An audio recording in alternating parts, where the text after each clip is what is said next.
तो यह एक शार्प का आउटडोर, इसमें यह है कि चल नहीं रहा है और आया है तो इसका मैंने कनेक्शन कर दिया है और इंडोर का नहीं अभी किया हूँ। और मैं यहाँ पे पावर ऑन कर रहा हूँ तो बल्ब तेज़ी से जल रहा है और फिर इसके बाद धीरे धीरे स्लो हो रहा है। तो इससे तो ये साफ मालूम पड़ रहा है कि कैपेसिटर तक की सप्लाई नहीं जा रही होगी। उससे पहले जो जहाँ से एनटीसी यानी इसको दिया जाता है तो पहले एनटीसी के द्वारा पास करा करके इसको चालू किया जाता है। एनटीसी नहीं, सॉरी, पीटीसी से। तो पीटीसी से पास करा के यहाँ पे दिया जाता है और वो पीटीसी यानी आगे शॉर्टिंग होगी तो पीटीसी पहले करंट लेगी और फिर जैसे ही हीट होगी वो अपने आप को रेजिस्टेंस को बढ़ा करके कम कर दे रही है। और यहाँ पे लाइट भी नहीं जल रहा है। तो हम इसको खोलते हैं, देखते हैं कि या तो यही इसका जो आईपीएम होगा वो डैमेज होगा या कोई अदर शॉर्टिंग होगी। तो इसको हम पहले ओपन कर लेते हैं फिर दिखाते हैं। तो अभी इसके खोलने के बाद एक तो ऐसा दिख रहा है कि आप देख रहे हैं क्या हालत है। तो इसको मैं साफ़ कर लेता हूँ बाहर जाके, फिर इसके बाद इस पे काम शुरू करते हैं। तो यहाँ पे अभी मैं चालू कर रहा हूँ तो आप देखिए, ठीक है, ये ड्रॉप हो गया वोल्टेज। और वोल्टेज तभी ड्रॉप होता है जो पीटीसी के जरिए। तो ये है पीटीसी, ठीक है, ये अभी गर्म हो गई है और इसका रेजिस्टेंस बढ़ जाएगा। तो अभी यहाँ पे ये वाले पॉइंट पे रिले पे लगी है। तो रिले ऑन होने से पहले ये पीटीसी के जरिए पास होगी। तो पीटीसी से पास होकर के रिएक्टर के जरिए ये इस पॉइंट पे आया है, यहाँ पे जो ये ब्रिज रेक्टिफायर है। तो इसी में पीएफसी भी बनाया जा रहा है। तो यहाँ पे कोई एक शॉर्ट होगा या फिर बाईपास पे ये शॉर्ट होगा। ये आईपीएम पे होगा या पावर सप्लाई पे भी हो सकता है। तो इससे पहले मैं इसको पूरा हीटसिंक को खोल लेता हूँ। और एक बात है, बहुत से लोग कमेंट करते हैं, अभी मैं जो वीडियो बनाता हूँ बेसिक की, तो उनका ये कहना है कि ये तो सभी लोग जानते हैं 12 वोल्ट 5 वोल्ट। कोई भाई का कमेंट था। तो देखिए भाई, आपको जानकारी है तो आप आसानी से, ये आपके लिए आसान होगा। लेकिन जो ये नहीं जानते हैं, बिल्कुल नहीं जानते हैं, उनके लिए वो ज्ञान की चीज़ है। तो मैं यही कहना चाहूँगा कि जो भी वीडियो आती है आप देखिए, आपके काम का है तो ठीक है, नहीं आता है तो कोई बात नहीं है, स्किप कर दीजिए, अनलाइक कर दीजिए, कोई बात नहीं है, उससे फ़र्क नहीं पड़ता है भाई। ये मत सोचिए कि, क्योंकि सबके लिए कभी उनकी भी बात हो जानी चाहिए जो बेसिक कभी नहीं जानते हैं, उनके लिए भी। और बेसिक जो सीखना चाहते हैं उनसे मैं यही कहूँगा कि कोई भी छोटा वाला भी आप ले लीजिए, 119 या 20 रुपये का जो भी है। तो बहुत बड़ी रकम नहीं है भाई, आप ले लीजिए, क्योंकि उससे आपको फ़ायदा ही रहेगा, नुकसान नहीं होने वाला है। ये टेम्परेचर के लिए है। और आजकल के आईपीएम में ये सेंसर अंदर ही सेट रहता है, लेकिन इसमें बाहर हीटसिंक के ऊपर लगाया गया है। तो ये तो जानकारी होगी ही होगी। जो लोग तो काम कर रहे हैं उन्हें तो मालूम होगा, वो तो ये इसके अंदर का फॉल्ट भी जानते होंगे। और जो बिल्कुल नहीं जानते हैं उनके लिए तो ऐसा मत सोचिए कि आपके लिए ही बस बना है भाई। वीडियो सबके लिए बनाने की कोशिश करता हूँ।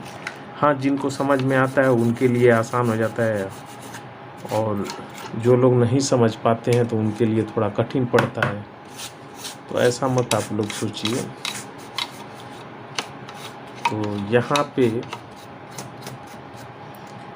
अब एक में डायरेक्ट एसी इनपुट होगी और एक में रिएक्टर से कनेक्शन होकर के आएगा रिएक्टर के ज़रिए, और एक कनेक्शन इसमें से होकर के इस IGBT से उसको टच कराया जाएगा, यानी नेगेटिव और पॉजिटिव को, और उससे एक पिक बनेगी जो PFC बोलते हैं आप, वो तो आप समझ ही गए होंगे।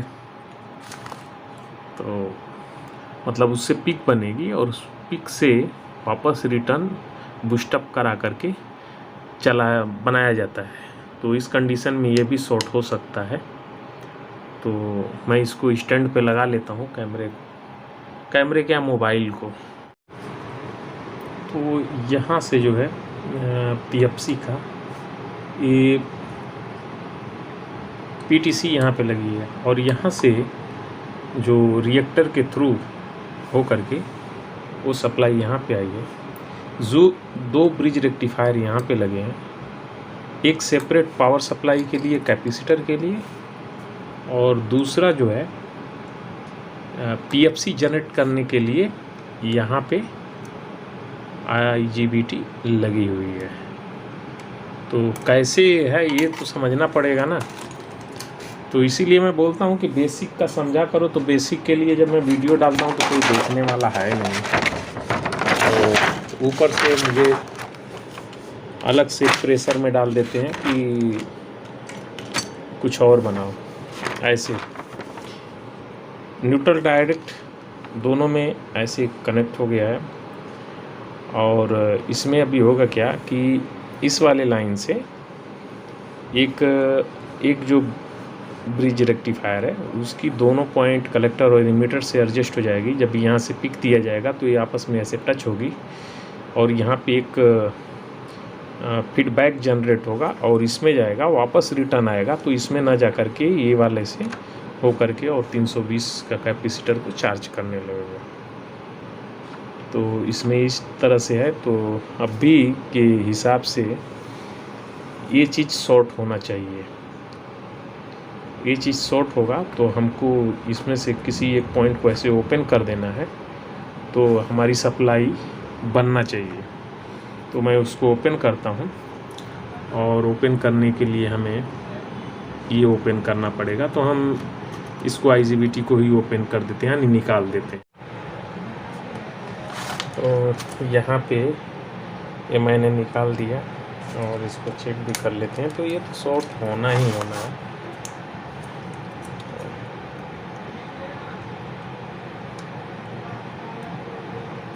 और कुछ लोग समझते हैं कि मैं इसके लिए बहुत एक्सपर्ट हूँ इसके मामले में, तो एक्सपर्ट नहीं हूँ भाई। और मैं बार बार बोलता हूँ कि अभी मुझे मात्र 5 से 6 महीने हुआ है इस लाइन में आकर के, और इन्वर्टर तो इसी सीज़न में। तो ये मत समझना कि मैं एक्सपर्ट हूँ और एक्सपर्ट मान करके आइए, नहीं। बेसिक का नॉलेज मैं दूंगा, बेसिक के नॉलेज के हिसाब से मैं कर रहा हूँ। तो मैं इसमें पावर भी देख लेता हूँ, क्योंकि अब पावर तो अब दे सकते हैं इसमें। और वही बेसिक का मैं बोल रहा हूँ। तो बेसिक सीखने के लिए कोई भी एक छोटा प्लान आप ले सकते हो, और बेसिक की वीडियो मैं यहीं पे डालूँगा। और बेसिक सिर्फ उनको ही दिखेगा जिनको सीखने की है, लेकिन मजबूरी ये पड़ जाती है कि बाकी लोग कहाँ जाएंगे। तो जो लोग ज़्यादा जानते हैं भाई, उनके लिए तो मैं यही कहूँगा कि आप लोग जो है देखिए। नहीं देखना है तो कोई बात नहीं है, आप मत देखिए उसको। जब भी काम की आपकी लगे तो ही देखिए। वैसे भी मैं लिख देता हूँ कि नए लोग के लिए है या पुराने लोग के लिए है, तो बाकी आप लोग की मर्जी है। तो पावर आ गया अभी, और पावर आने का मतलब कि बाकी आगे का प्रोग्राम सही है, तो हमको IGBT ही डालना है और बाकी चालू कर लेना है। तो इसको देख लेते हैं। IGBT में डालता हूँ और इसको चलाते भी हैं। तो अब भी मैं दूसरा IGBT इसमें इंस्टॉल कर दिया, और मेरे समझ से अभी ये परफेक्ट है। तो कोशिश करता हूँ कि पूरा इसका इंडोर और आउटडोर सब लगा करके कंप्रेसर चालू करने की कोशिश करता हूँ। तो चलिए देखते हैं।